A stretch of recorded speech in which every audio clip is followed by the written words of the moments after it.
नमस्कार, एक बार फिर से मैं आप सभी के सामने उपस्थित हूँ बेहद महत्वपूर्ण टॉपिक के साथ। हाल ही में नोबेल पुरस्कार जो चिकित्सा से संबंधित हैं 2024 के, उनकी घोषणा की गई है। तो समझते हैं भाई, ये पुरस्कार किसे दिया गया है, क्यों दिया गया है, कौन सी उन्होंने ऐसी खोज करी थी कि उन्हें नोबेल पुरस्कार प्रदान किया गया। बात करें नोबेल पुरस्कार की, तो ये सबसे प्रतिष्ठित पुरस्कार माने जाते हैं यदि किसी को दिए जाते हैं तो इसी पर डिटेल एनालिसिस करने वाले हैं। नोबेल पुरस्कार के बारे में जानेंगे, ये जो दो व्यक्ति हैं इन्होंने किस चीज़ की खोज की थी इसके बारे में जानेंगे, क्योंकि एग्जाम के पॉइंट ऑफ व्यू से आपके लिए बहुत ही ज़्यादा महत्वपूर्ण हो जाता है। वीडियो लेक्चर शुरू करने से पहले आपके लिए कुछ सूचना भी है, सूचना भी जान लेते हैं। तो मेरा नाम है प्राची मिश्रा और संस्कृति आईएएस के इस प्लेटफॉर्म पर आप सभी का स्वागत है। सूचना क्या है? सूचना ये है कि भाई संस्कृति आप सभी के लिए नवरात्रि के इस शुभ अवसर पर 75% का डिस्काउंट लाया है। तो जो भी बच्चे इनरोलमेंट कराना चाहते हैं या फिर प्लानिंग कर रहे हैं प्रिपरेशन की, तो इन कोर्सेज में आप ज्वाइन कर सकते हो। इनमें से जो भी आपको ज्वाइन करना है, इन सभी पर आपको 75% का डिस्काउंट मिलेगा।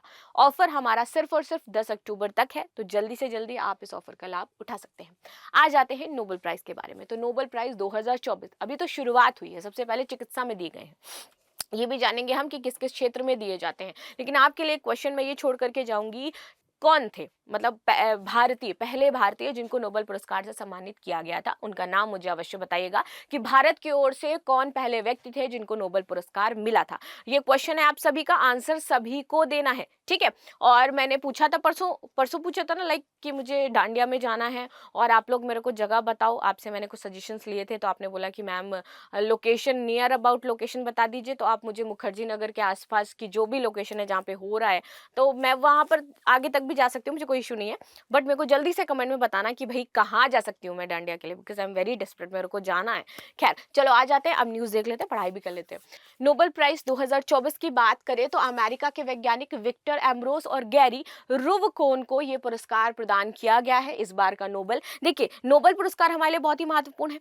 इस साल का तो हमें पता चल गया किसे दिया गया था, तो हमें पुराना वाला भूलना नहीं है। इनको भी हम रिवीजन करते हुए चलेंगे कि पिछली बार किसको दिया गया था, क्योंकि दोनों ही इंपॉर्टेंट हो जाते हैं सेम टाइम पे। ठीक है, क्या पता एग्जामिनर का मन हुआ कि 2023 के मुझे पूछने में 24 पूछूंगा ही नहीं। चलो आगे आ जाते हैं। तो माइक्रो आरएनए, इसकी इन्होंने खोज करी थी। अब ये माइक्रो आरएनए क्या है, इसके बारे में हम बात करेंगे, ठीक है। तो इन्होंने माइक्रो आरएनए की खोज करने वाले अमेरिका के दो वैज्ञानिकों विक्टर एम्ब्रोस और गैरी रुवकुन को 2024 है इसका आपका चिकित्सा का नोबेल पुरस्कार प्रदान किया गया है। 2023 की बात करें तो फिजियोलॉजी और मेडिसिन का नोबेल पुरस्कार जो है वो कैटालिन कारिको और ड्रू वीसमैन को मैसेंजर आरएनए के लिए दिया गया था, और इनकी इस तकनीक का यूज किया गया था कोविड-19 का टीका बनाने में, और इससे बहुत सारे लोगों की जान बचाई थी इन्होंने, इसलिए इन्हें यह पुरस्कार दिया गया था। अब पता नहीं कोविड-19 के टीके से जान बची या नहीं बची है, लेकिन जितना हम समझ पा रहे हैं उतना हमें ये समझ में आ रहा है कि जितने लोगों ने 3-3 डोज ली हैं उनको हार्ट की प्रॉब्लम जरूर हो गई है। साइलेंट अटैक्स उनको आने लगे हैं, सडन हार्ट अटैक्स आने लगे हैं, बिकॉज उसने कहीं ना कहीं हमारी बॉडी में कुछ ना कुछ चेंजमेंट्स ऐसे किए हैं जो हमारी बॉडी के लिए ठीक नहीं है। जब भी हम बहुत ज्यादा साउंड में आते हैं, आप में से मेरे को जनरली मैं पूछ रही हूँ, बहुत सारे लोग हो गए जिसने फील किया होगा कि 3 जिन्होंने डोज ली है पूरी, उनको आप देखोगे कि उनको ज्यादा प्रॉब्लम हो गई हार्ट की। उनको हमेशा चेस्ट में, चेस्ट एरिया में पेन रहता है, बहुत भारी भारी फील होता है, और अचानक से अगर कहीं तेज साउंड बन जाए तो दिल की धड़कनें एकदम फास्ट हो जाती हैं। तो इस तरीके का फील आता है और सडन हार्ट अटैक जैसा फील होने लगता है, एंड दिस इज ट्रू। आगे आते हैं, माइक्रो आरएनए आखिर है क्या, जिस क्षेत्र में इन्होंने खोज करी है। देखिए, micro RNA genetic material RNA का छोटा टुकड़ा होता है, ठीक है। जो हमारे जेनेटिक आरएनए है उनका और छोटा पार्ट, तो वो माइक्रो आरएनए, इसकी इन्होंने खोज करी थी, ठीक है। जो कोशिका के स्तर पर जीन की कार्यप्रणाली को बदलने देता है कि कैसे जीन वर्क करे। अच्छा, अब इसका यूज हम कहाँ कर सकते हैं?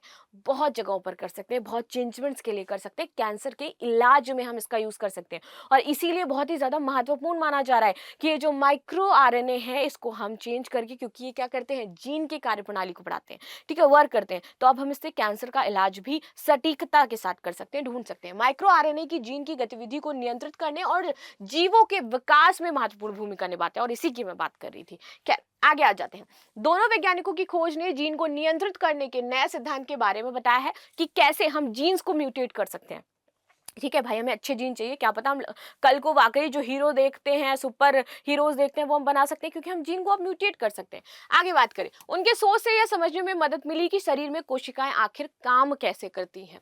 एम्ब्रोस ने हार्वर्ड यूनिवर्सिटी में माइक्रो आरएनए को लेकर के शोध किया था। वह university of Massachusetts medical institute में नेचुरल साइंस के प्रोफेसर हैं, जबकि जो रुवकुन है ये शोध मैसाचुसेट्स जनरल हॉस्पिटल में हार्वर्ड मेडिकल जो स्कूल है वहां पर इन्होंने रिसर्च करी है। तो आगे आ जाते हैं, कैंसर जैसी बीमारियों के इलाज की यहाँ पर उम्मीद जग गई है, क्योंकि जो एक आपका आरएनए कट प्रणाली होती है ना, जिसके साथ जो आरएनए खराब है, जितना उसको कट करके देन उसको ज्वाइन कर दो, तो इस तरीके से अभी डॉक्टर्स उस पर काम कर रहे हैं कि हम ऐसे भी आपका विकास कर सकते हैं, इलाज कर सकते हैं। ठीक है, आगे आते हैं। तो इंपीरियल कॉलेज लंदन में मोलिकुलर ऑन्कोलॉजी के लेक्चरर हैं डॉक्टर क्लेयर फ्लेचर।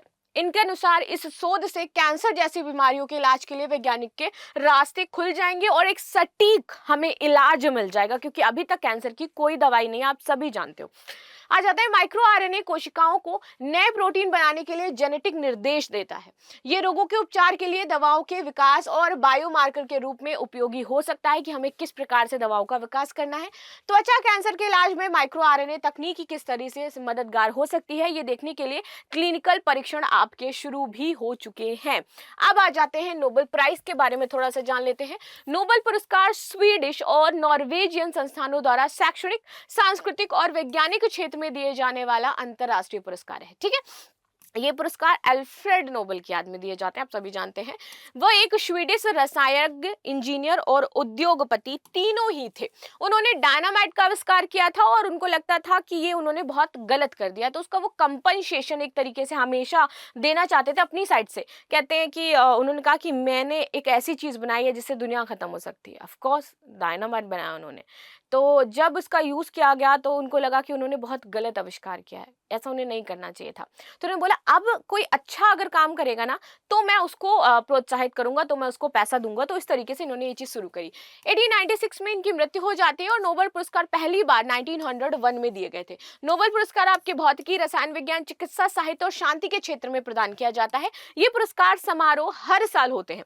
प्रत्येक पुरस्कार का जो विजेता है उसको एक स्वर्ण पदक मिलता है, एक डिप्लोमा मिलता है, इनामी राशि दी जाती है जो कि आपकी 2021 में थी लगभग 10 लाख सैंक इनाम जो है वो दिया जाता है। इसमें एक नोबेल पुरस्कार 3 से अधिक व्यक्तियों में साझा नहीं किया जाता है, सिर्फ एक पुरस्कार जो है 3 ही लोगों को दिया जा सकता है, इससे ज्यादा नहीं। लेकिन 3 संस्थाएं अगर हैं तो उसको आप पार्टिसिपेट करते हो, 3 संस्थाओं में जो है उसको हम ब्रेक कर सकते हैं, लेकिन 3 से ज्यादा व्यक्तियों में नहीं कर सकते हैं। नोबेल पुरस्कार मरणोपरांत नहीं दिया जाता है। लेकिन यहाँ पर एक वो बात है कि यहाँ पे लिखा है कि मरणोपरांत नहीं दिया जाता, लेकिन अगर पुरस्कार की घोषणा हो गई है, मान लीजिए कि अभी जिनकी 2 व्यक्ति के नाम लिए गए, ठीक है, अब इनको चुन लिया गया, अगर इनकी मृत्यु अब हो जाती है पुरस्कार मिलने से पहले तो इनको पुरस्कार दिया जाएगा।